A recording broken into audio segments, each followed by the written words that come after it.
Amén, hermanitos, la paz del Señor.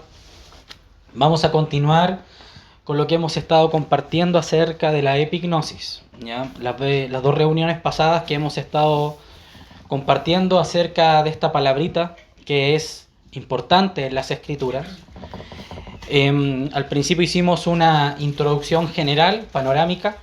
Luego hicimos una lista, ¿cierto?, de la composición y de todos los versículos, o de la gran mayoría, 90% por lo menos, de los versículos que están en el Nuevo Testamento y que hablaban acerca de esta epignosis, y vimos cómo el Señor, por medio de ese listado que hicimos, ¿cierto?, de esas características de la epignosis, nos mostraba el Señor un camino de vida, un camino de una comunión íntima con el Señor para acercarnos a Él. Y esto lo ligamos, ¿cierto?, al concepto y a la actividad del amor mismo, que está relacionado con el conocimiento y que se vuelve un camino desde el saber, un saber superficial, un conocer, ¿cierto?, un poco más íntimo, hasta un pleno conocimiento, que ya es una concepción no solamente micro de lo que es el Señor, sino también macro, ¿ya? O sea, la panorámica del Señor nos va mostrando en las Escrituras que Él va introduciendo a Israel en jornadas y caminando con ellos. Pero ese caminar no era solamente el día a día de lo que sucedía, sino que era un caminar que tenía que llegar a un punto, a un reino de sacerdotes. Al principio estaba el sumo sacerdote, ¿cierto?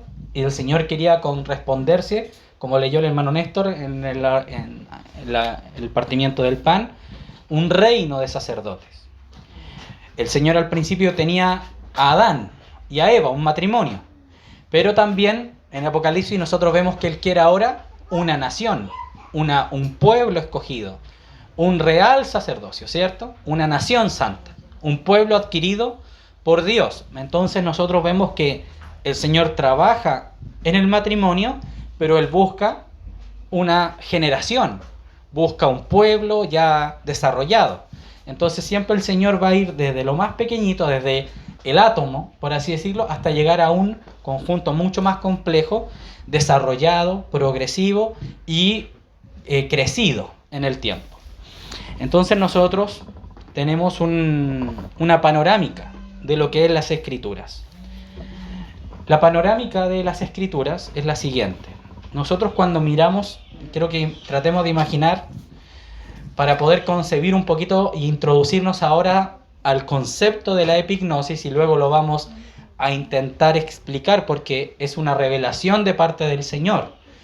Sin la ayuda del Señor podemos estar en esta reunión y salir y seguir con un entendimiento igual al que entramos. La idea es que si hemos ido conociendo al Señor, rogar en nuestro corazón que Él ilumine para que cuando salgamos con un pleno conocimiento, ¿ya? Esto es un trabajo, se desarrolla, características de lo que veíamos en la reunión anterior, ¿cierto? Hay que trabajarla, se busca, hay una guerra en la cual está la oposición externa, la oposición interna, que no quieren que nosotros lleguemos a un pleno conocimiento. Pero el Señor es vencedor, así que Él nos puede hacer vencer, hermanos. Vamos a ir a lo que expresó nuestra hermana Nínive, allá en Salmo 119, el salmo más largo y el capítulo más largo de la Biblia, para los que les gustan los datos, ¿cierto?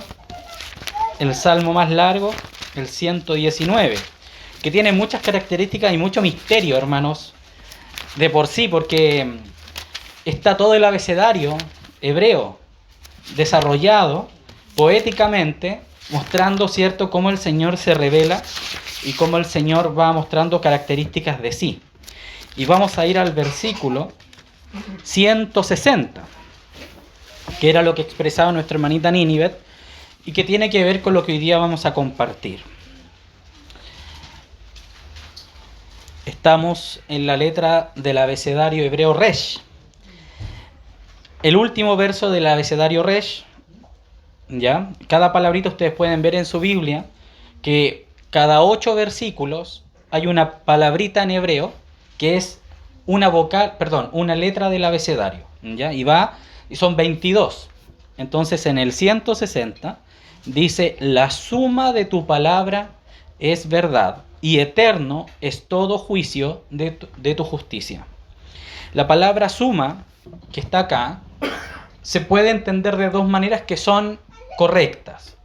La primera, la palabra suma tiene que ver con lo basal, con el concepto de donde se toma la palabra de Dios. O sea, la base de la palabra de Dios es la verdad, ¿ya? En el sentido basal. Y también la suma en el sentido adición. O sea, todas las palabras de Dios juntitas son verdad, pero no deja de ser que cada una de ellas sea una verdad en sí misma. ¿Se entiende? Sí. Porque hay algunos que dicen, no, solamente la suma, o sea, toda la palabra es la verdad y que cada una sacada, así como un pececito del agua, uno lo saca, eso también es verdad. Entonces, basalmente, cada palabra es una verdad, pero la suma es la verdad general, ¿ya? Y esto es importante, hermanos, porque aquí ya está escondido, en esta frase, la suma de tu palabra es verdad, ya está vislumbrando la epignosis o el pleno conocimiento. Porque muchos hombres, historiadores, teólogos, profesores, científicos, muchos hombres toman la escritura y van a un salmo, a un proverbio y les gusta. Y ellos pueden encontrar una verdad en ese versículo. Una verdad. Y se lo apropian. Y lo creen. Incluso hay proverbios que están en la escritura que se ocupan como un sentido moral. No robarás. Uno va afuera y le dice, ¿usted qué opina del robo? Es malo. Y esa persona tiene una verdad que provino de las escrituras, ¿cierto? Provino de las escrituras el no robar, y eso es una verdad de Dios, y Dios sentencia el robo como un pecado, y la gente en el mundo lo puede creer. Pero no quiere decir que ellos crean en el Señor. Pueden tomar una verdad de Dios y como asimilarla moralmente buena. En lo que está diciendo este verso, y principalmente todo el capítulo 119 de Salmos, es que los decretos de Dios son una verdad en sí mismos. Y que toda la palabra que sale de la boca de Dios, todo lo que Él ha escrito desde Génesis, desde el primer verso hasta el último verso en Apocalipsis, todo lo que el Señor ha mostrado, manifestado, revelado, conlleva una sola verdad. O sea, esto es como un bosque. El hermano Lleno tenía una forma muy especial y me voy a tomar de su forma de expresión en este minuto. Nosotros imaginamos que estamos en un bosque lleno de diferentes árboles, árboles con fruta, otros sin fruta, hay diferentes tipos de hojas. Entonces yo panorámicamente puedo ver un bosque muy frondoso y cuando yo me voy acercando al bosque voy determinando que hay un árbol, al lado hay otro árbol, pero si yo me acerco aún más, puedo ver que cada árbol tiene diferentes ramas. Unas más cortas, unas más largas, y cada rama en sí misma tiene subramitas, ¿cierto? Más delgaditas, y que cada una de ellas, si nos acercamos más y hacemos un zoom, así como en los celulares, cuando uno va agrandando la imagen, uno le hace un zoom, antes era una lupa, ahora uno le hace así, este es el gesto moderno, ¿cierto? Haga un zoom y uno hace así. Entonces uno pone la lupa y dentro de la subramita hay hojitas. Y cada hoja en sí misma tiene también como una columna vertebral con micro ramitas y cada una de ellas tiene una acción donde absorbe la luz del sol, ¿cierto? Manifiesta el oxígeno. O sea, micro, una hojita. Macro, el bosque, ¿ya?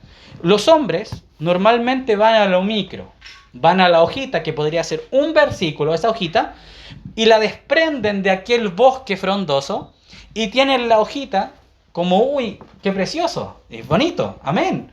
No deja de ser una verdad, pero al no estar conectada a lo macro, pierde identidad, hermanos. Nuestro conocimiento de Dios debe ser tanto en lo micro como en lo macro. ¿Qué es lo macro? Dios se ha revelado a nosotros, hermanos. Amén. ¿De qué se trata la Escritura? De que Dios se ha revelado a los hombres. En el Génesis, en el principio creó Dios los cielos y la tierra. Y comienza el Señor a mostrar y a revelarse a los hombres por un texto escrito. El final, y descendió la Nueva Jerusalén, ¿cierto? etcétera, todo lo que los detalles que allí comentan. Ven Señor Jesús, el Espíritu y la Iglesia dicen, ven Señor Jesús. Hay unas recomendaciones acerca de Apocalipsis y luego dice, amén, ¿cierto? Ven Señor Jesús, amén. Entonces, hermanos, en lo macro, el Señor se ha revelado. En lo micro, diferentes instancias de revelación, diferentes revelaciones, y por eso hay ahí en esa pizarrita, para los que lo pueden ver, no sé si un hermano puede ponerlo un ratito para acá, para que los hermanos lo puedan ver de acá, y otro ratito después para allá, lo vamos a analizar, cada uno de esos. Dios se ha revelado, ¿ya? ¿Por qué se reveló Dios? Por lo que decían los hermanos en la mesa, porque le plació, desde antes de la fundación del mundo, desarrollar una familia para sí, tener un pueblo, y Él ser el Dios de ellos, y que ellos sean su pueblo. Esa es una relación de amor, es como el sentido del hombre de querer tener una familia. Es como el sentido nato de la mujer de querer tener hijos. Es como el sentido basal de que un bebé no puede subsistir sin la presencia de sus padres. Y es el sentido de la vida de que un individuo solo, sin ningún tipo de desarrollo social a su alrededor, ese es un hombre triste, deprimido, lleno de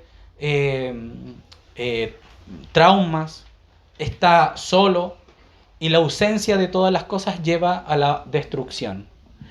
Entonces Dios, siendo perfecto, porque dioses son tres personas, ¿cierto? Esto ya lo hemos comentado, en ese compañerismo de amor, las tres personas que componen la divinidad decidieron abrir y avanzar hacia un cuarto ingrediente, por así llamarlo, una cuarta parte, y mostrarse y revelarse a todos los seres que habían estado creados en ese momento, y no solamente en esa instancia, sino también a aquellos hombres, mujeres, niños, que luego iban a ser llamados a la comunión con el Hijo, por medio del Espíritu Santo, en el Padre y en el Hijo, y en una subsistencia en la cual la vida de Dios, que se había hablado ahí en Juan 1, ¿cierto? Lo que leyó el hermano Néstor, no solamente iba a estar en Dios, sino que ahora pasa a ser la luz de los hombres.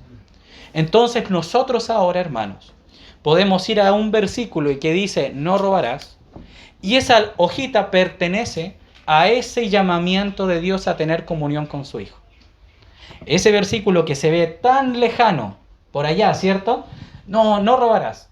Uno de muchos, uno de miles versículos que están en las Escrituras, nosotros ahora lo incorporamos a lo macro. Dios se ha revelado. ¿Por qué no robarás? Porque Dios se ha revelado. Usted puede tomar cualquier versículo de las Escrituras, cualquiera. Jesús lloró. ¿Por qué? Porque Dios se ha revelado, hermanos. Si Dios no se hubiese revelado, no hay nada hacia abajo. Entonces Dios comienza con una revelación. Vamos a ver entonces la revelación de Dios. Porque tenemos que conocer, queremos nosotros ir hacia el pleno conocimiento. Entonces lo macro, lo más general es que Dios se ha revelado, hermanos. Ahora vamos a ver cómo se va a revelar. Y al haber revelación, ¿cierto? ¿Qué es la revelación? Es destapar, es mostrar, es expresar algo que estaba oculto. Lo que está oculto se le llama misterio. ¿Ya? El misterio de Dios es lo que Dios va a revelar, porque si no hubiera nada misterioso, nada oculto, no habría nada que revelar, porque estaría todo ahí a disposición. Entonces, como los hombres perdieron la comunión con Dios, Cristo, por medio del sacrificio, rescata al hombre, y muchos cristianos llegan hasta ahí. Pero ahora Dios no solamente quiere que los hombres sean rescatados, sino que vengan al pleno conocimiento. O sea, Dios no solamente nos llama a la salvación, sino que nos llama más adentro al pleno conocimiento y por ende a la revelación de los misterios de Dios. Vamos a ir primeramente a Lucas, ¿ya? Para iniciar este verso después lo vamos a volver a leer, pero es importante verlo. Lucas capítulo 8, verso 9 y 10.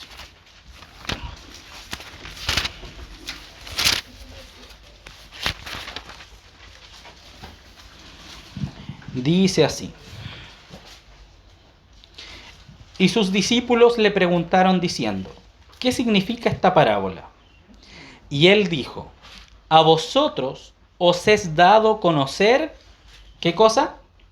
Los misterios del reino de Dios, pero a los otros por parábola, para que viendo no vean y oyendo no entiendan. Y luego comienza a relatar lo que significaba la parábola que había acabado de expresarle al pueblo.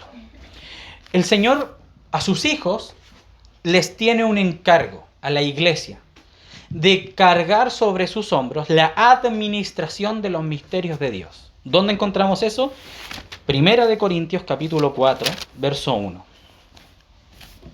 El título en la Reina y Valera es el ministerio de los apóstoles, pero no solamente es de los apóstoles, sino que es de la iglesia, ¿ya? Dice así, capítulo 4, verso 1 de Primera de Corintios. Así pues, téngannos los hombres por ser servidores de Cristo, ¿y qué cosa? Y administradores de los misterios de Dios. Entonces, hermanos, ¿cómo debería ser vista la iglesia desde el punto de vista externo del mundo? Como el que sostiene o como la administradora de los misterios de Dios. En la iglesia deberían estar los hermanos, el trabajo que los hermanos deberíamos estar haciendo, las hermanas, estudiando, es conocer los misterios de Dios. Ahora vamos a ir a Marcos, capítulo 4, y vamos a ver que es el mismo momento, pero Marcos hay una pequeña diferencia en una palabra, solamente en 2 palabritas. Marcos capítulo 4, verso 10. Dice así: cuando estuvo solo, los que estaban cerca de él, con los 12, le preguntaron sobre la parábola y les dijo, a vosotros os es dado saber, ¿qué cosa? El misterio del reino de Dios, mas a los que están fuera, por parábola, todas las cosas. Entonces, en Lucas, en esta misma escena, el Señor dice los misterios, pero acá en Marcos dice el misterio. ¿Se habrá equivocado el apóstol al escribir en plural y el otro al escribir en singular? No, porque son las dos cosas, una misma cosa, y por eso el cuadro que está ahí en la pizarra. El misterio de Dios se compone de misterios en plural, más chiquititos. Es como la rama del árbol. El misterio de Dios tiene subramas que se basan en ese misterio. Si nosotros no tenemos el misterio de Dios, no vamos a tener los misterios de los cuales se componen, porque es amplio el misterio de Dios. No es un solo objetivo, no es una sola voluntad, no es un solo interés de Dios el darse a conocer, en el sentido de decir, bueno, muchachos, yo soy Dios, por ejemplo. Ahí se establece quién es Dios, con Moisés, ¿cierto? Una de las revelaciones de Dios con uno de los hombres, de los muchos a los cuales el Señor se los reveló. Yo soy Yahvé, ¿cierto? Yo soy el que soy. Entonces, a Moisés se le reveló así, pero a Abraham le dijo, sal de tu tierra y de tu parentela y te llevaré, ¿cierto?, a una tierra donde fluye leche y miel, y hay una promesa. A Adán no se le reveló de esa manera, sino que a Adán le dice, ¿cierto?, que tenía que trabajar, que guardar. Entonces a cada hombre Dios se le va revelando, a nosotros también Dios se nos va a revelar en algún aspecto de nuestra vida para que vayamos al conocimiento pleno. ¿Ya? Entonces nosotros vamos a ir avanzando. Primero el Señor se nos va a revelar, en el caso creo general, Dios se revela como el Salvador, normalmente. A algunos otros, en su primer encuentro con el Señor, se les revela como el sanador. A otros se les revela como el proveedor. Y así, cada persona va a tener un encuentro con el Señor en alguna de sus características, de sus elementos de Dios, de su persona, y Dios se va a mostrar un aspecto de él, se le revela, salva a la persona, pasa por la cruz de la salvación, ¿cierto?, en el sacrificio de Cristo, la pone en el cuerpo que es la iglesia, y la iglesia debe administrar los misterios y proporcionarle revelación a la persona, mostrarle Así como, mira, esto significa esto. Esto es lo que Dios espera de ti. Esto es lo que Dios quiere con tu familia. Esto es lo que Dios quiere con la humanidad. Esto es lo que Dios quiere con la iglesia. Esto es lo que Dios quiere con el mundo. Esto es lo que Dios quiere en el fin del siglo. Esto es lo que Dios quiso en la primera iglesia allá en Jerusalén. Esto es lo que el Señor hizo en el 1500. Esto es lo que el Señor hizo en el 1800 y así. Y vamos alimentando nuestro corazón de la revelación de lo que Dios quiere y de lo que Dios busca en una comunión íntima con la iglesia. Que la iglesia hable otras cosas, hay un problema, ¿cierto? Que nos hayamos desviado y estemos en el tiempo de la Odisea, donde la iglesia vela por los intereses personales, pero no por la administración a la que ha sido llamada. Nosotros podemos ver, hermanos, iglesias completas que nunca han tocado un solo aspecto de Dios en todas sus predicaciones. Jamás, nunca han hablado de Dios bíblico. Nunca. Pastores que nunca han abierto la boca para bendecir a Dios y mostrarles a las personas quién es Dios. Y eso es muy triste porque ellos darán cuenta de cuán buen administrador fueron, de cuán mal administrador fueron, de lo que el Señor quería proporcionar a aquellos que habían sido reunidos durante años en localidades, en congregaciones y en casas o en grandes templos. Mas nosotros, hermanos, tenemos que ahora mirar las Escrituras y darnos cuenta que hay un trabajo que hacer. Que no nos reunimos como la localidad solamente para amarnos y soportar nuestras cosas. Y basarnos solamente en expandir nuestros negocios, en expandir nuestra calidad de vida, en mejorar mi persona, en ser yo mejor cristiano, sino que también darnos para que estos misterios comiencen a ser abiertos.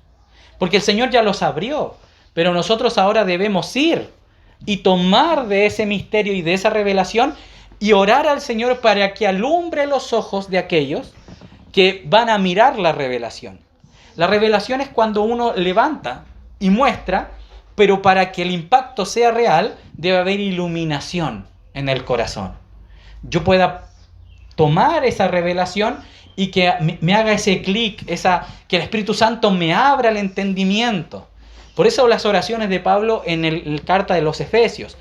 Oro constantemente por los hermanos para que seáis llenos del pleno conocimiento. Porque Pablo estaba predicando por un lado, pero por el otro tenía que orar para que ellos fueran llenados, para que ellos fueran impactados por esa luz. Por un lado, los hermanos que comparten la palabra expresan algo el día domingo en la mañana, pero eso va acompañado de un estudio, de oración por los hermanos para que ustedes reciban esa iluminación y uno pueda decir, Señor, tengo que verte yo y impacta mi vida para que cuando yo venga y muestre esto a los hermanos también sean impactados con esa luz. Entonces cuando Pablo revelaba algo a los efesios por carta, estando con ellos durante el tiempo que estuvo, esos 3 años, ¿cierto? Manda a sus discípulos, manda a Timoteo, Juan también va a Éfeso. Todo ese mover de Dios es por amor a la iglesia, para que la iglesia sea iluminada y haya luz en Gosén, ¿cierto? Porque si no vamos a estar en tinieblas y vamos a vivir bajo las tinieblas, como comentaba nuestro hermano Néstor, y las tinieblas, el problema es que no permiten avance ni desarrollo. Es como un desierto. Cuando no hay agua en un lugar, no se puede desarrollar ese lugar. ¿Por qué las grandes ciudades están cerca de los ríos? ¿O están cerca de los grandes lagos?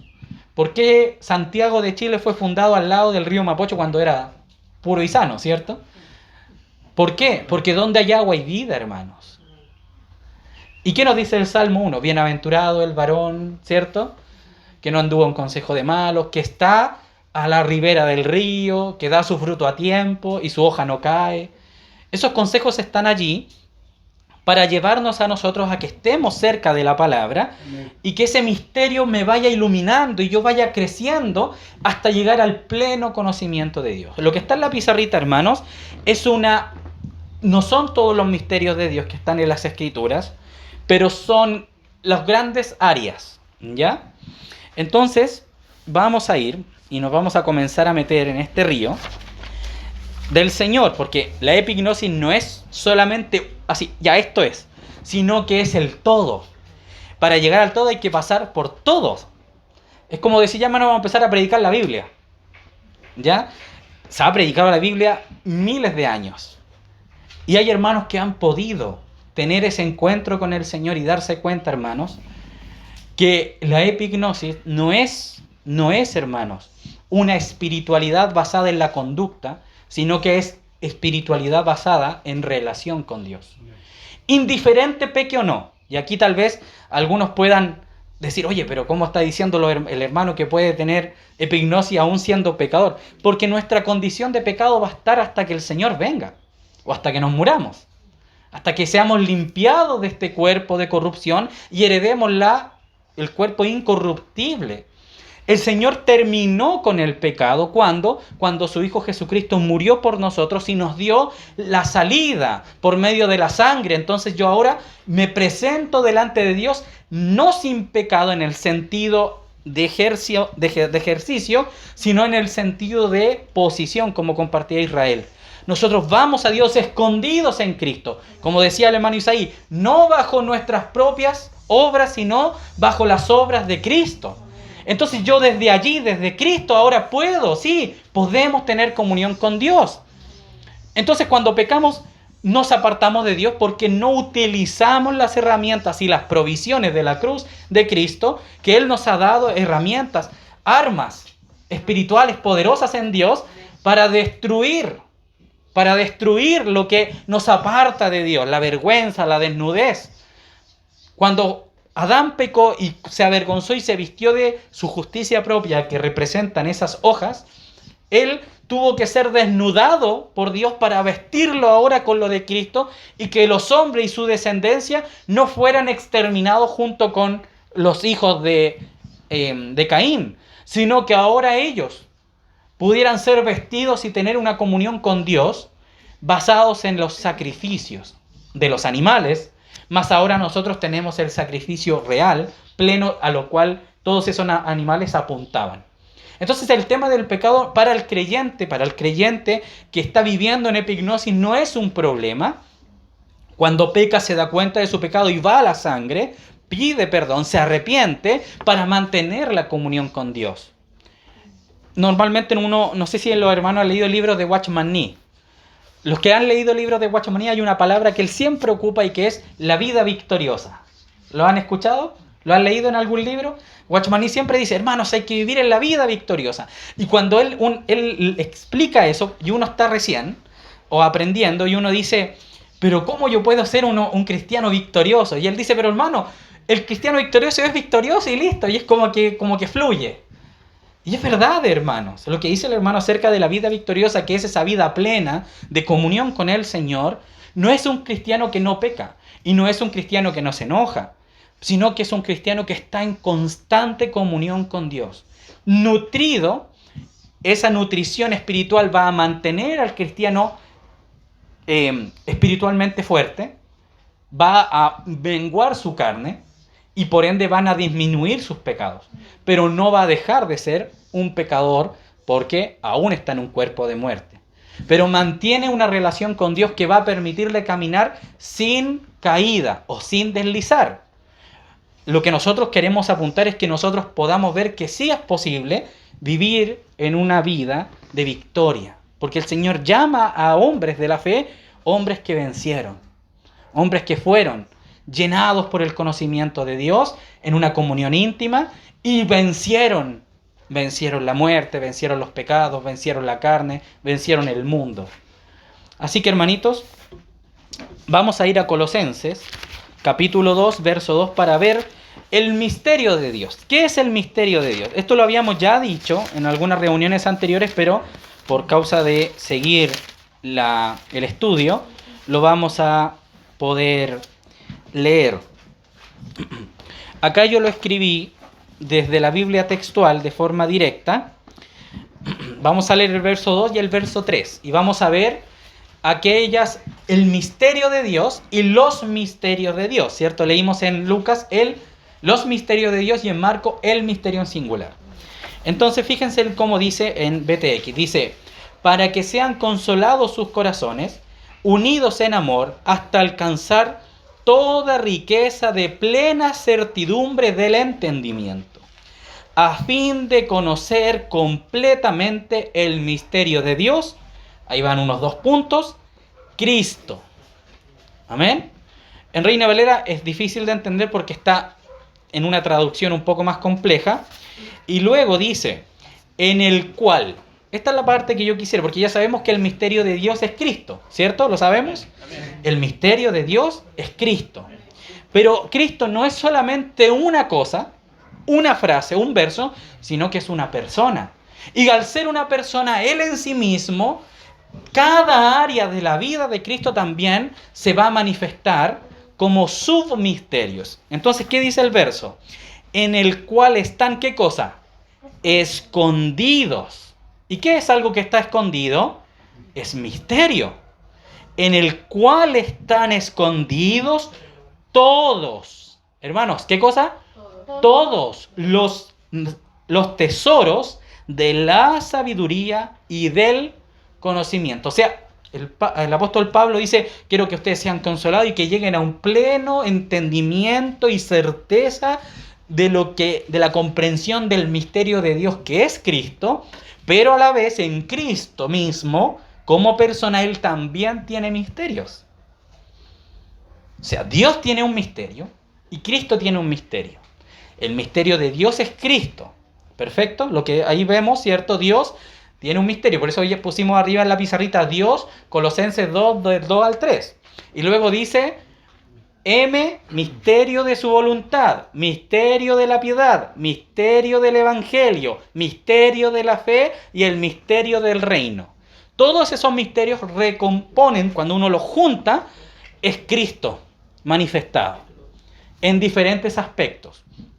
El misterio de su voluntad es Cristo entregándose por los hombres. Luego lo vamos a leer y tal vez tengamos que hacer otro compartir donde podamos tal vez hablar solamente de los misterios de Dios en profundidad y otro compartir donde hablemos solamente de los misterios de Cristo en profundidad y luego otro compartir donde podamos ver por qué son misterios y cómo nosotros podemos adquirir esa revelación para que conozcamos a nuestro Dios. Porque si Él tiene un misterio y Dios dice, y yo quiero hacer que ustedes esto lo puedan sobrellevar, eso es lo que el Señor quería con sus discípulos, con sus apóstoles.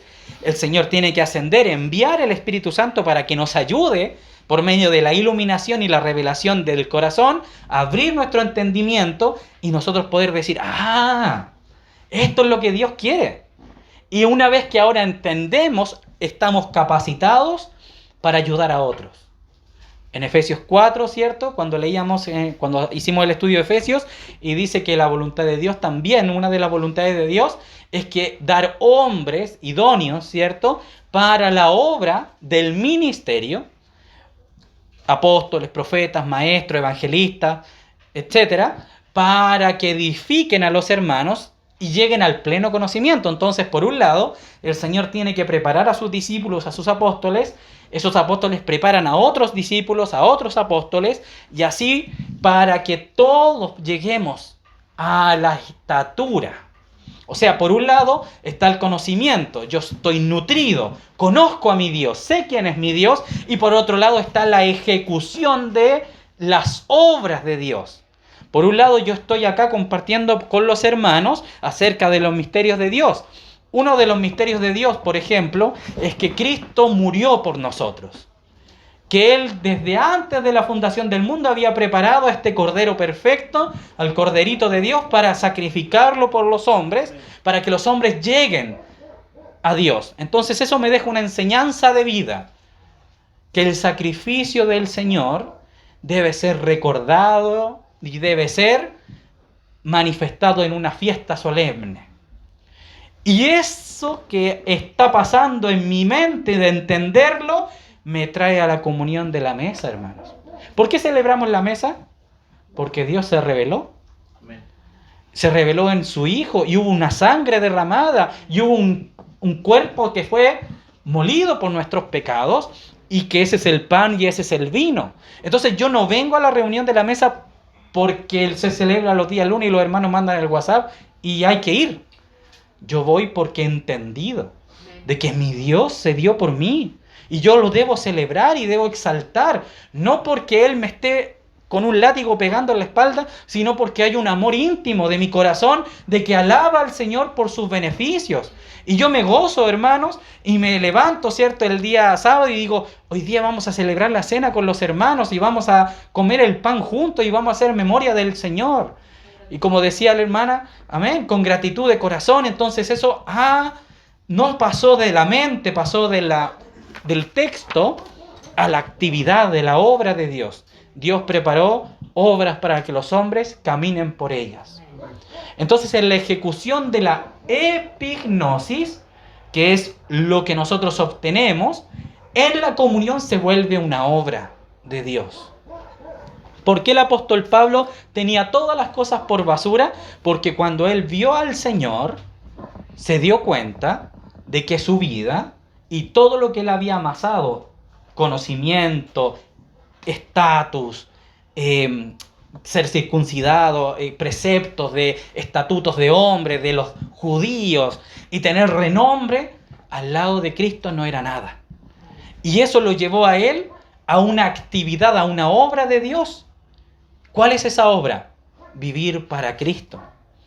Quedarse soltero fue una decisión basada en lo que él entendió de Dios. Él se entregó en cuerpo y alma al Señor, completo.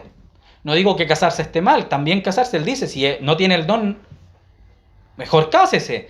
Y sirvan en ese matrimonio, porque también hay un misterio del matrimonio de que es Cristo y la iglesia. ¿Por qué se casan los hombres? Porque quieren estar juntos y emparejarse y tener sexo, relaciones, y andan con una y con otra mujer y se engañan porque no entienden el concepto del misterio del amor de Cristo en su iglesia. Y nosotros, hermanos, no nos casamos porque queremos simplemente estar con alguien, sino porque Dios me ha llamado a vivir en una realidad espiritual que Él también vive y me quiere compartir. ¿Por qué los hombres son papás y las mujeres son mamás? Porque el Padre quiere compartir una experiencia divina que nace del corazón de Dios para que los hombres, en ese misterio de que Dios tenía un hijo, porque ese es un misterio, Dios tiene un hijo, los hombres también puedan experimentar algo similar y acompañar a Dios y entender a Dios, que Dios tiene un hijo. ¿Cuál fue el primer papá de la tierra? Dios. Fue el Dios mismo, porque Él fue el Padre eterno. Él siempre ha sido Padre. ¿Se fijan, hermanos? Y Cristo siempre ha sido el Hijo amado. Y siempre ha estado sujeto al Padre, y el Padre siempre ha estado bendiciendo al Hijo. Y en esa comunión perfecta, el Señor nos llama a la comunión con su Hijo. Hermanos, si nosotros podemos ver que la reproducción humana, y aún la reproducción de los animales, no es sino la muestra de que Dios quiere tener comunión. ¿Por qué los hombres tienen hijos? Los normales, ¿cierto? Hay una desviación, está el enemigo de por medio y lo vemos, hay papás que no aman a su hijo y se aborta y todo el tema. Entonces nosotros podemos ver en una realidad normal que el amor de un padre hacia el hijo nace por la identidad de Dios y el sello de Dios en la creación. Y por eso los árboles dan fruta. Y por eso el Señor dijo a la tierra, fructificad. Y al hombre también le da el mandamiento, multiplicaos y fructificad. Y no porque sea un mandamiento, ya, pues tenéis que hacerlo, sino de que es algo agradable. Porque nace del corazón de Dios en esa bondad, y vio Dios que era bueno. Y lo plasmó en nuestros corazones para que nosotros pudiéramos, cuando tengamos un hijo, o los que tienen hijos, puedan experimentar ese amor de Dios. Que así como tú amas a tu hijo, Dios te ama incondicionalmente. Y aunque tu hijo no sepa decir papá ni mamá, no sepa dónde está, no sepa quién es, no tenga identidad propia aún, pero tú como su padre lo amas y lo sustentas, aunque él no te pueda devolver nada a cambio. Porque Dios nos amó incondicionalmente, sin pedir nada a cambio. Y ese misterio de que Dios tiene un hijo ahora se plasma en una revelación. ¿Y por qué Dios entonces va en contra del adulterio? Porque atenta contra el misterio de Dios, de que Dios tiene un hijo. ¿Y por qué está en contra del aborto? Porque atenta contra la virtud de Dios, de su naturaleza. ¿Por qué el homosexualismo es un pecado delante de Dios? Porque atenta contra la sabiduría y la naturaleza divina y santa de Dios, que va en contra de Dios. Y así todos los pecados son todas aquellas cosas que atentan contra algunos de los aspectos que Dios es y se está revelando. Entonces, cuando nosotros practicamos el pecado en alguna de sus diferentes obras o frutos, cuando yo como de algún fruto del pecado, estoy atentando en contra de Dios en alguna de sus revelaciones y de lo que Él quiere realmente para nuestra vida. Entonces ahí es donde se hace el cruce, chocamos contra lo que es el Señor y nos damos cuenta de que necesitamos un Salvador. Entonces, hermanos, avancemos un poquito. Dios tiene un Hijo y el misterio de Dios es Cristo. Amén. Entonces, acá nosotros, yo en la pizarrita y también aquí, para los que quieran tomar nota, dejé 5 misterios que son grandes en el sentido que están en las Escrituras, están como tal, y vamos a verlos uno por uno solamente como una pincelada, ¿sí? Solamente como un canapé hoy día, y esperamos que el Señor nos ayude a poder entrar, ¿cierto? Y sumergirnos en cada uno de ellos en la reunión que viene, o no sé si algún otro hermano que quiera compartir pueda tomar alguno de estos misterios y decir, yo quiero compartir acerca de esto. También está abierto, hermano, no es que uno lo sepa todo, sino que yo voy a dar una pincelada desde lo que el Señor nos ha estado mostrando en nuestro estudio personal, pero los hermanos que quieran, está libre, hermano, no es la serie de el hermano, sino que esto es la palabra del Señor, amén. Entonces, misterio de su voluntad. Dios tiene una voluntad. Efesios, capítulo 1, verso 9. Vamos a leer de nuevo Efesios. Vamos a leer el 9. Dándonos a conocer el misterio de su voluntad según su beneplácito. Entonces, lo primero que Dios va a revelar es que Él tiene un Hijo, es Cristo. Y ese Hijo le revela al Padre, ¿cierto? Juan 1, verso 11, Evangelio de Juan 1, verso 11, si no me equivoco, dice que el Hijo le ha revelado al Padre. El unigénito Dios revela al Padre. Entonces, cada uno de los apóstoles, cuando miraba al Señor Jesús, estaba mirando la divinidad, estaba mirando a Dios, al Padre, al Espíritu Santo. Estaba todo y completo, perfecto en nuestro Señor Jesucristo. Él estaba mostrando, revelando quién era Dios. Él le ha dado a conocer, Él nos ha revelado a Dios. Entonces, en esa revelación, el Padre, ¿cierto? ¿Cómo sabemos que está aquí hablando de Dios y no del Señor Jesús?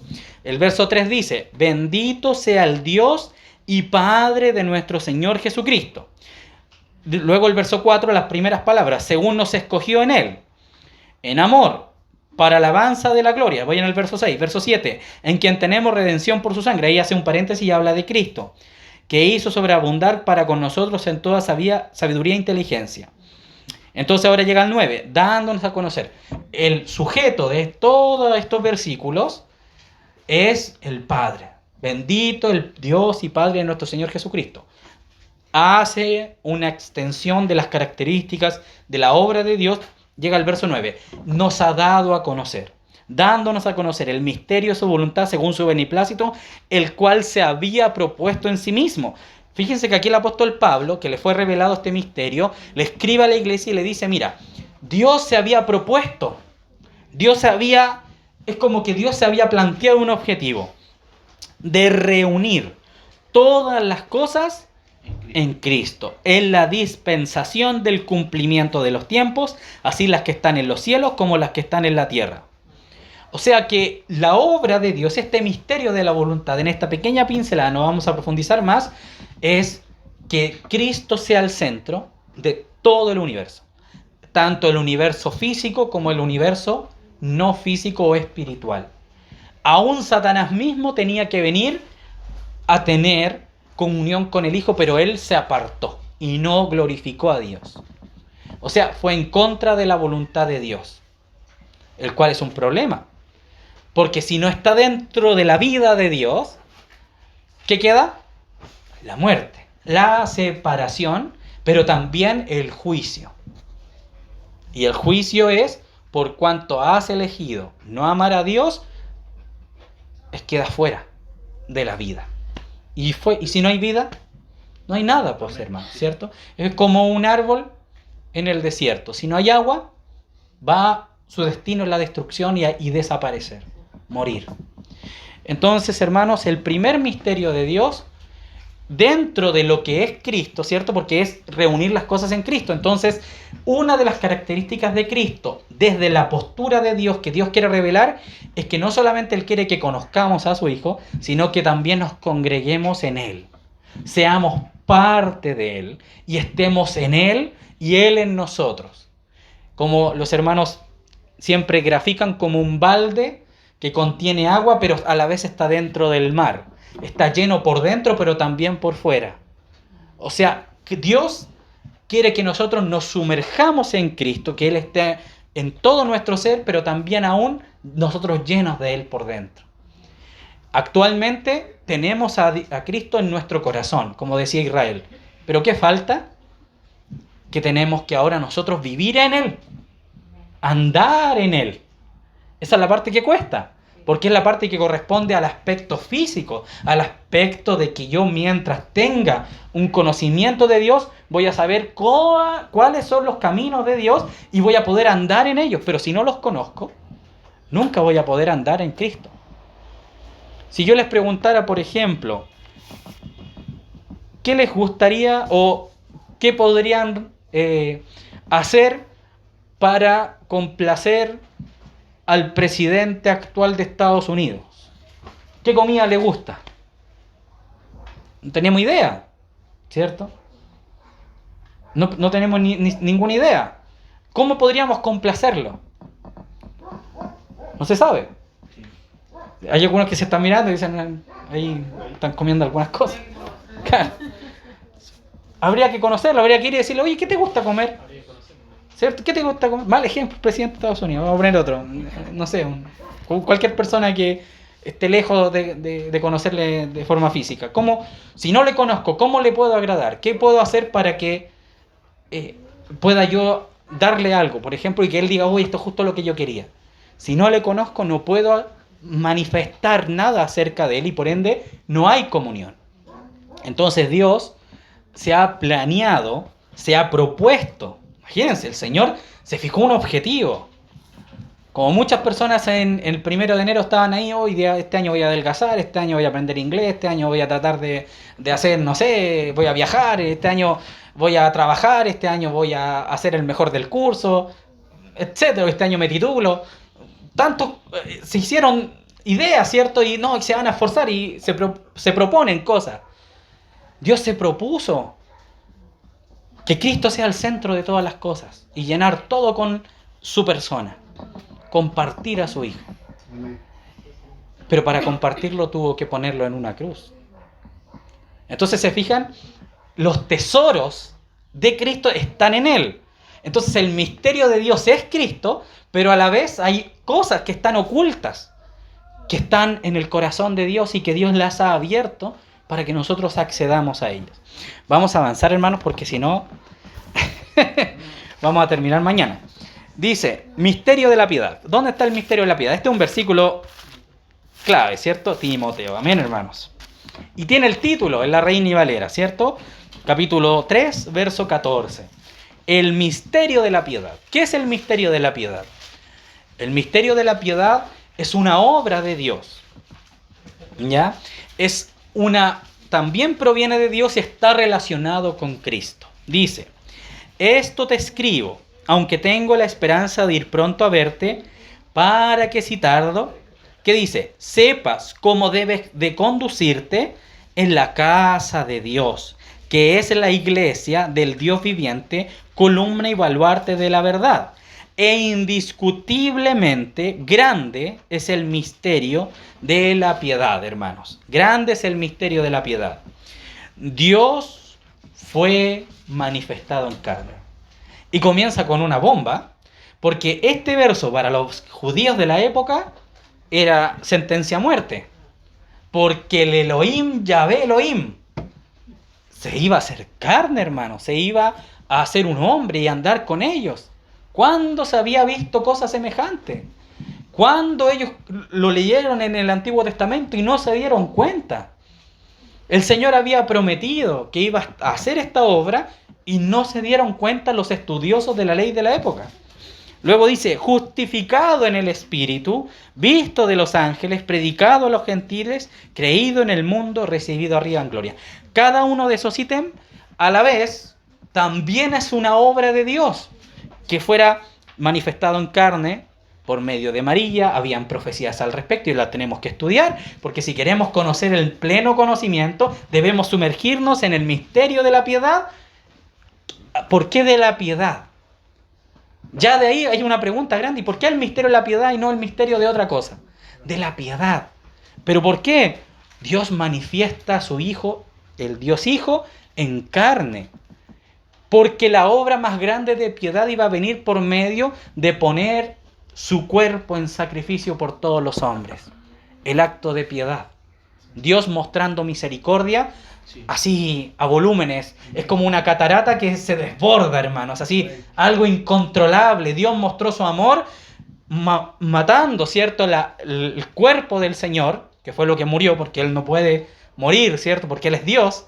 Pero la carne de Él fue puesta en aquella cruz, así como Abraham cuando tenía que degollar a Isaac.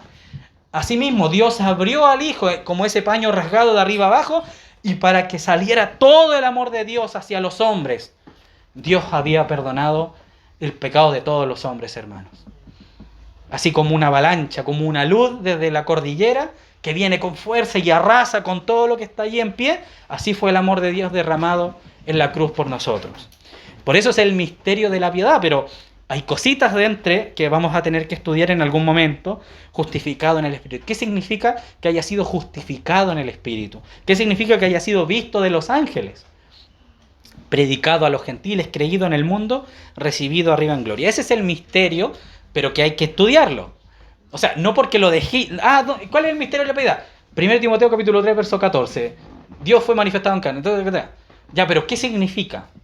¿Qué puedo yo tomar de esto para mi vida en mi pleno conocimiento de Dios? ¿En qué me va a empujar a ser Dios cuando yo entienda este misterio? Cuando sea revelado, cuando Dios abra mi entendimiento y me diga, mira, esto es el misterio de la piedad. ¿Qué va a llevarse de mí? ¿Qué va a trazarme para que ahora yo pueda caminar en esa revelación? Eso es lo interesante. Eso es lo que hay que ver, hermanos. Eso es lo que tenemos que estudiar y ponernos, como decía el Señor cuando va a lavar los pies de los discípulos, hay que ceñirse el paño, hermanos. Hay que ceñírselo. Es como ya vamos a poner mano a la obra, nos vamos a preparar. Es como cuando hay que dar el examen de grado en la universidad y ya no hay nada más que hacer. O sea, ya nos pasaron toda la materia, los profesores ya nos pasaron todos los recursos. Ahora depende de nosotros. ¿Qué vamos a hacer con esto?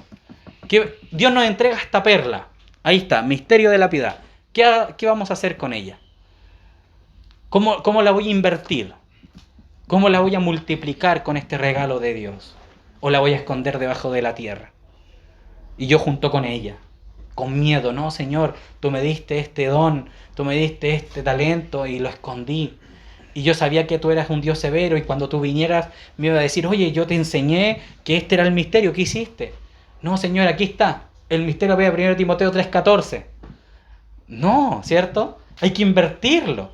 Hay que generar de esto vida para que andemos en ella, hermanitos. Avancemos otro poquito. Misterio de la fe. 1 de Timoteo capítulo 3, un poquito antes, verso 9. Vamos a leer desde el 8 para tener un concepto un poquito más grande. Dice: los diáconos asimismo deben ser honestos, sin doblez, no dados a mucho vino, no codiciosos de ganancias deshonestas, que guarden el misterio de la fe con limpia conciencia. Pero hermanos, si la fe es la certeza de lo que se espera, la convicción de lo que no se ve. Hebreos 11:1, pues hermano. Uy, el hermano que sabe. Conocimiento. Amén. Gnosis. Eso es gnosis. Un entendimiento del logos. Gnosis es entender el logos. Yo digo, sí, ¿qué es la fe? La certeza de lo que ve, la convicción de lo que no se ve. Amén, gloria al Señor. ¿Y el misterio de la fe? ¿A qué está relacionado? ¿Qué me va a enseñar el Señor al respecto? ¿Por qué los diáconos deben tener entendimiento de lo que es y que guarden el misterio de la fe? ¿Qué es? Como esto es una introducción, no se los puedo decir, hermanos. Ahora, si lo quieren estudiar, el Señor está allí, esperándolos, para que vayan a la biblioteca del Señor y estudien y busquen. Y hay hermanos que han escrito libros al respecto, ya han predicado, ya hay YouTube, ya hay Internet, ya hay tiempo, estamos en vacaciones, sobre todo los que estudian en clase, ¿cierto? No tienen que estudiar matemática, pueden estudiar el misterio de la fe. ¿Qué es? ¿Cómo se come esto?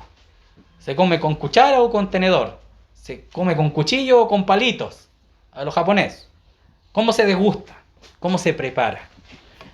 Entonces también tenemos, hermanos, el misterio del Evangelio. Efesios capítulo 6, verso 18 al 20.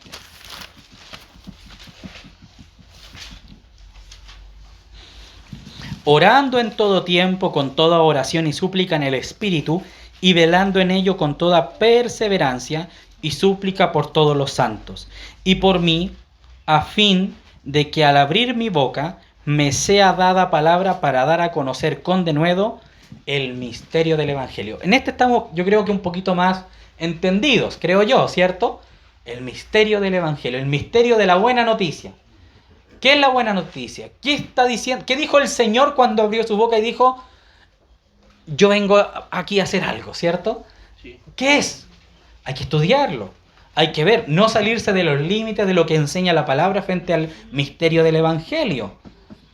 Entonces allí, hermanos, tenemos también algo que compete a Cristo, pero que también está ahí oculto, porque una cosa es la voluntad de Dios frente a Cristo, el otro es el sacrificio de Dios, el otro es con respecto a la fe, o sea, lo que se espera de nosotros, el otro es la piedad, que fue la obra de Dios por medio de Cristo de manera general, está el misterio del Evangelio, que también hay que conocerlo, y la iglesia tiene que administrarlo. Si ese es el punto, hermanos, que todo esto hay que saberlo, porque es lo que Dios nos ha llamado para que cuando usted salga afuera y vaya donde su tío, donde su abuelo, donde su mamá, donde su papá, donde su esposa, donde su hijo, y le quiera decir, ¿sabe que usted tiene que creer en el Señor? Y su hijo le diga, ¿por qué? Usted tiene que decirle, porque Dios se ha revelado. Y ahí comenzar. Y vamos a ver. ¿Y por qué? ¿Y qué es revelación, papá? Amén. Vamos. Tan. Y ahí, como dándole yogur al niño, y va creciendo, ¿cierto? Y ya después usted no le pasa una cuchara, sino que el niño agarra el tenedor y empieza a comer solo. Hasta que no llegue a eso, usted tiene que darle. Misterio. Ahí alimentar. Cuando llegan los hermanos nuevos. Y llegan, sí, hermano, el Señor me ama. Y, oh, qué precioso, la fe de los hermanos, el primer amor. Vamos a alimentar, porque a la fe hay que agregarle fe, conocimiento, dominio propio, paciencia, etcétera. Y esto es crecer en el pleno conocimiento del Señor. Entonces, hermanos, habíamos quedado en el misterio del Evangelio, ¿cierto? Vamos ahora al misterio del reino, que ya lo leímos, ¿cierto? Lucas capítulo 8, verso 9 y 10, no vayamos para ahorrar un poquito de tiempo, ya que ya lo leímos, pero tiene que ver con la obra de Dios en Cristo. El misterio del reino tiene que ver con el Evangelio del reino, ¿ya? ¿Qué es el misterio del reino? El Evangelio, ¿cierto? O sea, ahí está como unos subconjuntos que se tocan, que se participan unos a otros, para poder darnos a entender algo, hermanos. Dios fue manifestado en carne, no podría haber ocurrido sin que Dios se revele. La salvación de nuestra vida no podría haber ocurrido sin que Dios se revele. Por eso el misterio de Dios es Cristo. Cristo se manifiesta porque hay un Dios atrás, un Señor, que está revelando esto. Porque Dios se sujeta al Padre. Vamos a pasar al segundo tema ya, que es el misterio de Cristo, ¿cierto? Efesios capítulo 3, verso 2. Y estamos en la última parte, hermanos, para que no se desanime, no se canse. Capítulo 3, verso 2 al 6. Dice: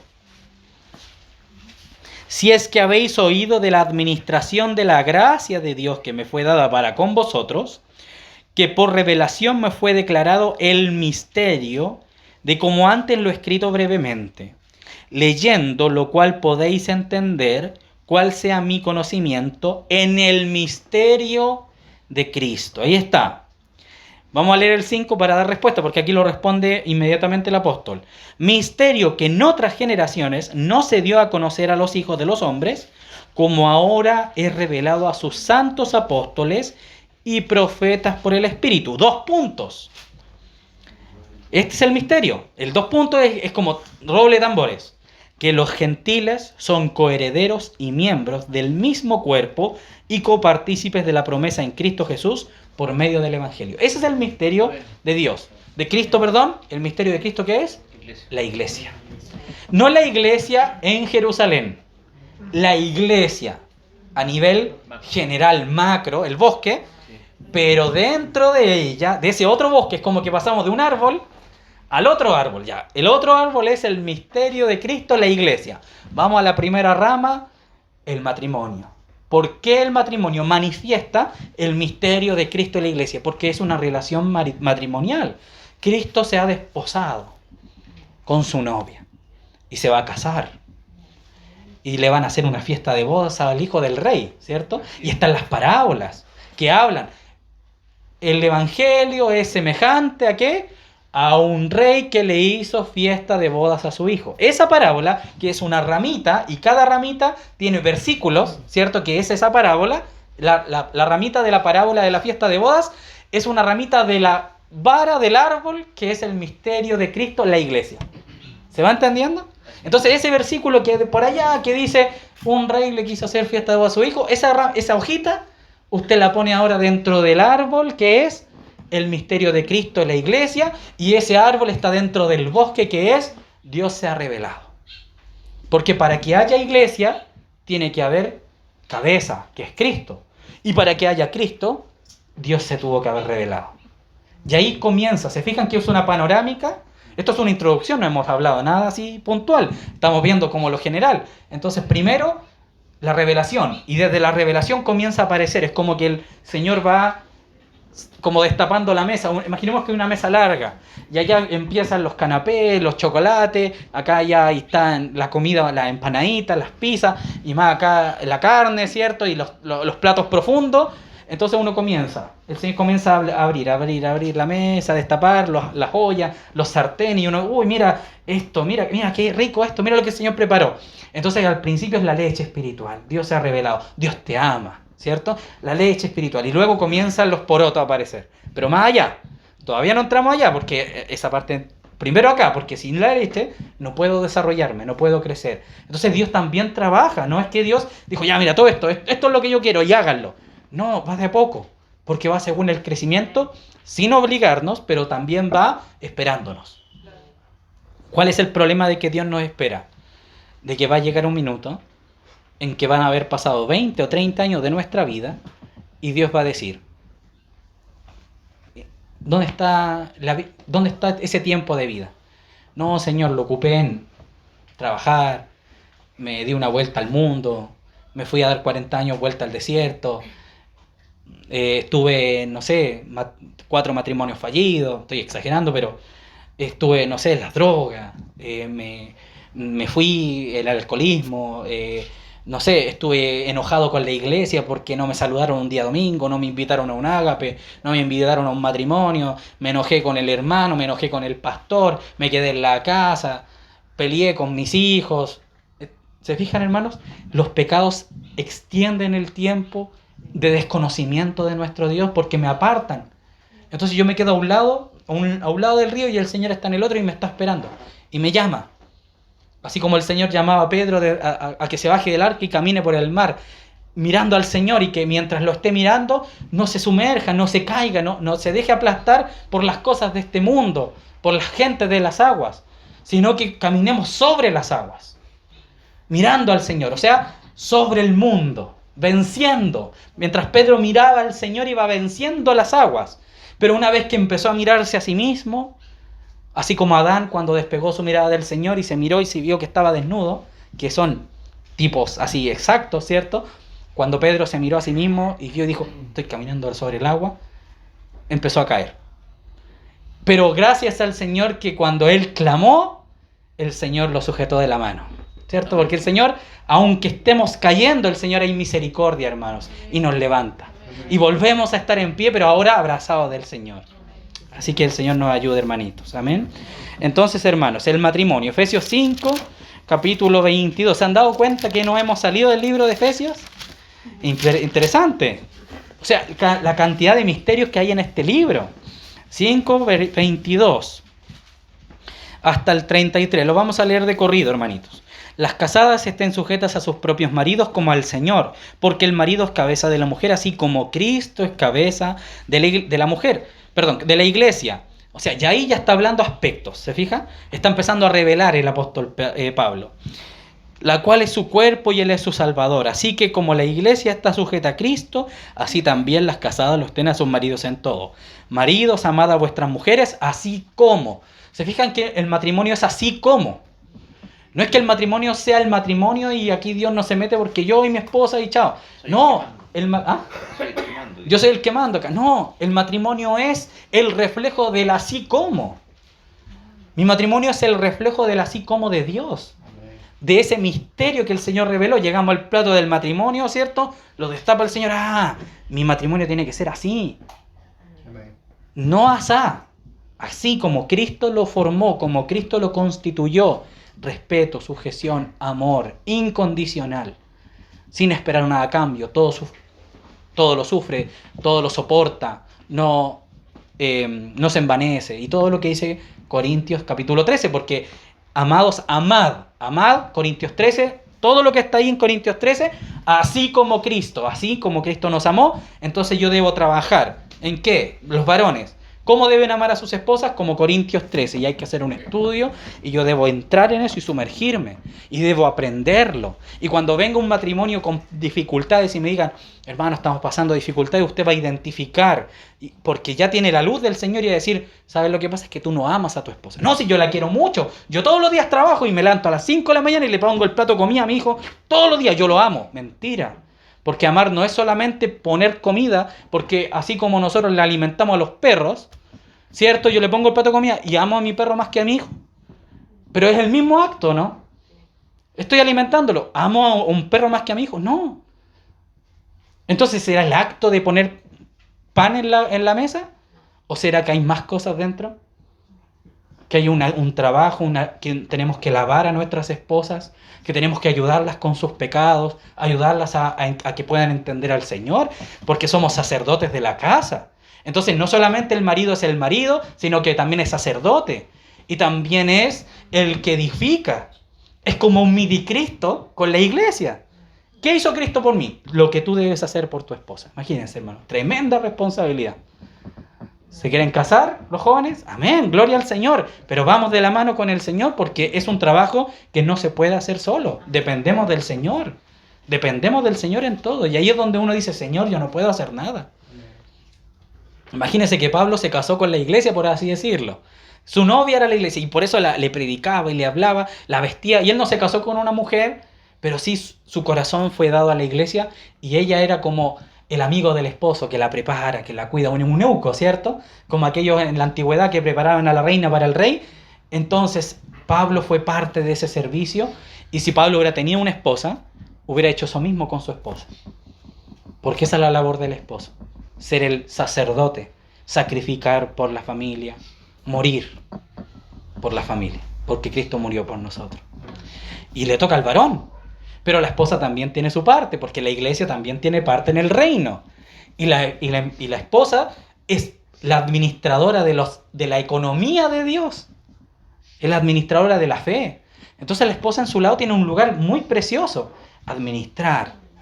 Tiene el lugar de concebir. Tiene el lugar de poner ropaje. Sustentar a sus hijos. Al esposo, ser ayuda. No tropiezo, no acusadora como Satanás. Es ser ayuda, es levantar cuando el hombre está ahí. Ya, pues, vamos, adelante, arriba.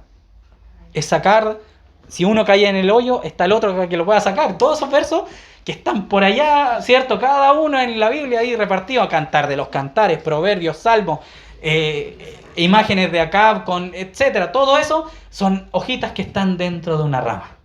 Y esa rama es el misterio de Cristo, la iglesia y una subramita que es el misterio del matrimonio. Sigamos leyendo para terminar. Así también los maridos deben amar a sus mujeres, verso 28, como a sus mismos cuerpos. Otro tema, el que ama a su mujer a sí mismo se ama, porque nadie aborreció jamás a su propia carne, sino que la sustenta y la cuida, como también Cristo a la iglesia, porque somos miembros de su cuerpo, de su carne y de sus huesos. Por esto dejará el hombre a su padre y a su madre, y se unirá a su mujer, y los dos serán una sola carne. Grande es este misterio. ¿Por qué grande? Porque conlleva muchas cosas, ¿cierto? Grande es este misterio, mas yo digo esto respecto de Cristo y de la iglesia. Amén. Avancemos otro poquito. Vamos, hermano. Y eso que era una pura hojita, ¿eh? Hoy día era una y salió más largo. Vamos rápido. Apocalipsis capítulo 1, verso 11 al 20. La iglesia no solamente es matrimonio, ¿cierto? No solamente es una casa. ¿La iglesia qué es? Los llamados a salir fuera, ¿cierto? Eclesia. Entonces, por un lado tenemos la iglesia como el misterio de Cristo, el misterio del matrimonio, pero por el otro lado tenemos el misterio de las 7 estrellas y el misterio de los 7 candeleros. Entonces ahora la misma iglesia, que es el mismo tema, por decir, la misma ramita del árbol, pero ahora va a estar plasmado con respecto a la organización que Dios ha dejado en el sentido de los hermanos. Y dentro de esa rama es gigante. ¿Por qué? Porque está los apóstoles, el diaconado, los ancianos, los servicios, los dones espirituales, la iglesia, los hermanos nuevos, la edificación del cuerpo. Todos esos versos que hablan y todos esos versículos que hablan cuando se estaba haciendo la menorá, ¿cierto? El candelero de oro, que era de oro y que tiene copita y que tiene fruta y que cada fruta representa un aspecto. Todo eso está dentro de este misterio. El misterio de los 7 candeleros y de las 7 estrellas. Apocalipsis capítulo 11, capítulo 1, capítulo 1, verso 11. 20. Capítulo 1, perdón. 1, del 11 al 20. Voy a leer desde el 10. Yo estaba en el Espíritu en el día del Señor y oí detrás de mí una gran voz como de trompeta, que decía: yo soy el Alfa y el Omega, el primero y el último. Escribe en un libro las cosas que ves y envíalos a las 7 iglesias que están en Asia, a Éfeso, Esmirna, Pérgamo, Tiatira, Sardes, Filadelfia y la Odisea. Y me volví para ver la voz que hablaba conmigo, y vuelto, vi 7 candeleros de oro. Y en medio de los 7 candeleros, a uno semejante al Hijo del Hombre, vestido de una ropa que llegaba hasta los pies y ceñido por el pecho con un cinto de oro. Su cabeza y sus cabellos eran blancos como blanca lana, como nieve, sus ojos como llama de fuego, y sus pies semejantes al bronce bruñido, refulgente como en un horno, y su voz como estruendo de muchas aguas. Tenía en su diestra 7 estrellas. De su boca salía una espada aguda de 2 filos, y su rostro era como el sol cuando resplandece en su fuerza. Cuando le vi, caí como muerto a sus pies. Y él puso su diestra sobre mí diciendo: no temas, yo soy el primero y el último, y el que vivo y estuve muerto, mas he aquí que vivo por los siglos de los siglos. Amén. Y tengo las llaves de la muerte y del Hades. Escribe las cosas que has visto, y las que son y las que han de ser después de estas. El misterio de las 7 estrellas que has visto en mi diestra y de los 7 candeleros de oro. Las 7 estrellas son los ángeles de las 7 iglesias, y los 7 candeleros que has visto son las 7 iglesias. Entonces tenemos 2 misterios compartidos que están en Cristo. ¿Dónde estaban? En su diestra. Pero una cosa muy preciosa, hermanos, que la revelación de Cristo glorificado es dentro de los 7 candeleros, no es fuera, sino que es dentro. Él se pasea en medio de los candeleros, y cuando él se pasea en los candeleros, entonces Juan le puede ver, porque los candeleros, recuerden que sostienen los misterios. Este es como un Inception. ¿Han visto esa película, hermanos? Cuando se meten de un sueño al otro, y así es como que van en un ciclo hacia abajo.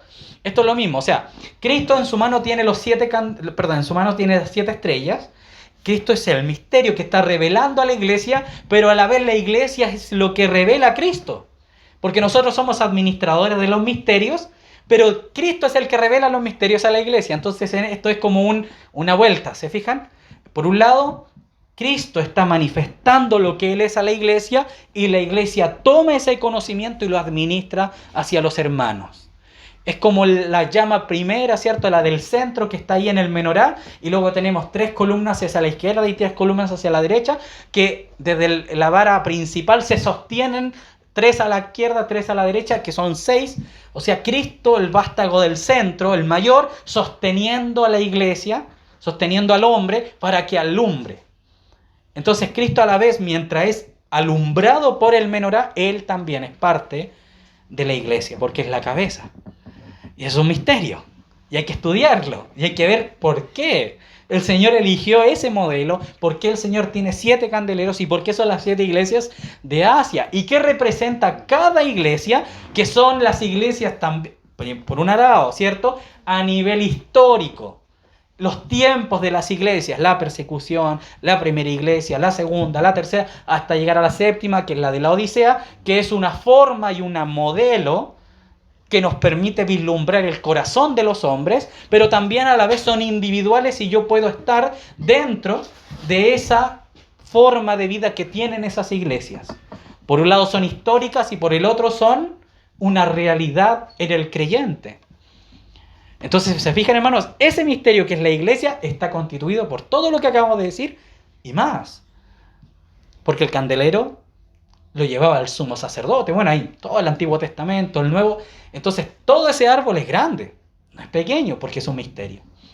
Y el de las 7 estrellas dice que son los ángeles de las 7 iglesias. Entonces empieza el apóstol a escribir, escribe al ángel de la iglesia. Entonces Juan tenía que escribir una carta, ¿cierto? Con lo que él iba viendo acerca de la iglesia, lo que el Señor estaba diciendo de esas iglesias que estaban en ese minuto allí. Que Juan tal vez había visitado, a los de Éfeso los visitó, a los de Filadelfia, a los de la Odisea, escribían cartas, los apóstoles. Eran gente, hermano, eran como nosotros, hermanos. Y Juan los vio representados como candelero y que el Señor estaba en medio. Y les decía cosas a los candeleros. Y habían sentencias y había juicio, pero también había misericordia y había esperanza y había paciencia. Entonces, Juan está escribiendo, está mirando y tiene que mandar esas cartas. ¿Para qué? Para que la iglesia pueda seguir alumbrando, manifestando a Cristo. Para que los hombres puedan ver a Cristo glorificado. Al hombre de llamas de fuego en sus ojos, pies bruñidos como el metal, como el bronce, su cinto de oro, su cabello, todo, hermano, sus rasgos. Y primero Juan escucha una voz, cae, se desmaya, ¿cierto?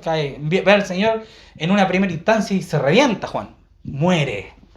Caí como muerto. ¿Por qué? Porque para ver al Señor hay que nacer de nuevo. Entonces también está el nuevo nacimiento allí en Juan, que cae como muerto. Porque es un tipo y el Señor quiere mostrar todas estas maravillas. Todos estos chocolates, estos canapés que el Señor nos prepara desde la Escritura para que nosotros podamos ir viéndolos. Porque para ver al Señor hay que nacer de nuevo. Entonces el Señor le levanta y le dice, ¿cierto? Le da fuerza, que viene de Él, la vida nueva. Y Él puede ver al Señor ahora cara a cara. Porque no podemos entrar en el reino si no hemos nacido de nuevo. Y no podemos acceder si no hemos nacido por el agua y por el Espíritu. Y todo eso, hermano. Y eso es una rama de un árbol que está en un bosque. Amén, hermanitos. Sigamos. Quedan 3. El misterio de la mujer y la bestia, que tiene que ver, y aquí ya no vamos a ir a los versículos porque creo que ya se entendió el concepto de la intención del compartir, pero los vamos a nombrar. La mujer y la bestia tiene que ver con la iglesia del tiempo del fin. Y yo aquí creo que estamos mirándola, ¿cierto? No nosotros, somos parte de la iglesia. Y tiene que ver con su relación con la bestia, con la persecución, con la relación del antagonista de la historia de Dios. De cómo Satanás ha querido siempre tratar de morder el caminar, ¿cierto?, de la iglesia, y la iglesia sigue caminando y tiene que pisar la cabeza de la serpiente, pero la bestia ha crecido, se ha desarrollado, y ojo que ahí aparece el misterio de la iniquidad, que no tiene que ver con la iglesia ni con Cristo, pero es un misterio, ¿cierto? Y está allí, porque la serpiente se desarrolló, y creció y se volvió un dragón. Y el dragón, que tiene cabezas, que tiene diademas, se manifiesta y se ve cara a cara con una bestia que también tiene cabezas, que también tiene diademas, y que habla cosas y lanza agua, y cosas, ¿cierto? Y tiene poderes, así como las películas, y hace guerra contra los santos. Y ese es un misterio, el misterio de la iniquidad está allí, y también hay que estudiarlo porque es parte, porque el Señor no esconde las cosas que son malignas, sino que las muestra para que nosotros podamos entenderlas y defendernos. y no caer ante las artimañas del error. Entonces ahí cabe mencionar, así como el misterio de la iniquidad. Por otro lado, también tenemos el misterio de la final trompeta, que está en 1 Corintios capítulo 15, verso 51, que habla de la segunda venida de Cristo. Tenemos todo el libro de 1 de Tesalonicenses que hablan de ese misterio. Tenemos Corintios 15, tenemos Mateo 24, tenemos Apocalipsis, ¿cierto? Los capítulos que hablan acerca de la venida del Señor. Y todos esos versos también es un misterio. La venida de Cristo es un misterio. Porque no se os ha dado lo que decía Israel al principio. El día y la hora nadie lo sabe. El Padre en su sola potestad sabe el día y la hora. Eso es un misterio, pero que el Señor también ha dejado revelación al respecto. No nos ha dejado sin entendimiento. Y gracias, Señor. Ese misterio va a ser revelado en el día de la venida del Señor. Amén. Ahí vamos a saber. Hoy día era. Cuando nadie lo piense. Y nuevamente agregamos también el misterio del reino, que tiene que ver con el reino milenial. Amén. Una cosa es la venida de Cristo y otra es el reino milenial y el reino eterno. Porque está el reino milenial que dura 1000 años, que hay acontecimientos, hay acciones, hay obras, Cristo gobernando, los hijos de Dios, ¿cierto? Tomando las ciudades, gobernándolas bajo la luz de Dios, ¿cierto? Pero luego de eso viene el gran trono y luego la eternidad con el Señor, que también es un misterio, porque ¿quién sabe qué va a pasar ahí? Es un misterio también. Y también eso está escrito acá. Isaías tiene unos capítulos referentes al tiempo del milenio, al tiempo de la venida de Cristo. Daniel, el profeta Daniel, hermanos, que habló desde 3000 años aproximadamente antes que nosotros, y que Daniel ya estaba hablando de estas cosas, y Daniel había alcanzado epignosis, hermano. Y dice, la promesa de Daniel es, y tú te levantarás y vas a heredar. O sea, Daniel venció. Y para vencer, ¿qué tuvo que hacer Daniel? Dar su vida. Ciertamente murió de viejo Daniel, no lo mataron, pero pasó por el horno, pasó por los leones, pasó por la persecución de sus enemigos, pasó por 4 cambios de gobierno aproximadamente, o 3, creo que 3. Estuvo en la deportación, estuvo en Nabucodonosor y estuvo con los persas. 3 cambios de gobierno, de extrema totalitarismo. Pero venció. Porque el vencer, hermanos, no es dónde vivimos, ni con quién estamos. Vencer es una comunión con el Señor. Amén, hermanitos, oremos al Señor para dejarlo hasta acá. Que el Señor nos ayude. Hay harto que seguir viendo, seguir estudiando. O sea, el pleno conocimiento, la epignosis, no es saberse todo de memoria, hermanos. No se cargue así, hay que estudiar toda mi vida. Sino que hay que degustar, es como un plato grande de comida que no se va a acabar. Y que podemos comer y saciar nuestro corazón. Y el día de mañana seguir comiendo. Y vamos a ir comiendo de este árbol frondoso que tiene 12 frutas, ¿cierto? Y da una cada una en su mes. Qué precioso, hermano, es algo precioso, porque imagínense que fuera algo que, ya, hermano, el evangelio es ABC, listo. Ya, esto es, se menospreciaría. Pero tenemos un Dios eterno, hermanos, que se va a revelar si lo buscamos. Al que golpea, se le va a abrir, hermanos. Amén. Amén. Padre Celestial, te damos gracias por esta oportunidad que tú nos das de estar juntos, Señor. Padre Santo, ayúdanos a amarte. Amarte por sobre todas las cosas, Señor. Que no seamos como los hombres de esta tierra, Señor. Que se aman a sí mismos, que buscan los beneficios para sí mismos, Señor. Y no dan nada a cambio. Mas tú, Señor, lo has dado todo sin esperar nada a cambio. Señor, que también seamos así contigo. Que demos todo de nosotros hacia ti. Sin tener que estar pidiendo cosas solamente para nuestro corazón. Que si tú no nos das algo, nos alejamos de la iglesia, nos alejamos de los hermanos. Si no nos das ciertas cosas, entonces tú no nos amas, Señor. Tú nos has amado, porque nos has dado todas las cosas en Cristo, todas las bendiciones espirituales, Señor. Que nosotros no las veamos es culpa nuestra. Por eso pedimos tu ayuda para ver tus misterios, para ver aquellas cosas que tú quieres revelarle a la iglesia y que tú quieres que la iglesia conozca y las sepa y las entienda y las pueda administrar para el bien de sus hijos, Señor. Padre, ayúdanos a ser esa mujer, Señor, de Proverbios, que viste a los hijos con ropas dobles para que cuando venga el frío, Señor, no se congelen, no pasen frío, Señor. Que prepara la comida de la casa, Señor. Que se sienta al lado de su esposo, Señor. Que está feliz en su hogar, Señor, trabajando con sus hijos. Que así también seamos nosotros como iglesia, con los hermanos nuevos, Señor, con los que han de venir, con los que han de llegar, con los que han de creer en tu nombre, por medio de mis hermanos y míos, Señor. Padre, que te conozcamos como el Dios soberano que tú eres, y tu plan perfecto para con la humanidad, y de que todos seamos dentro en Cristo y también llenos de Él. Te bendecimos y te damos gracias por medio de nuestro Señor Jesucristo. Amén.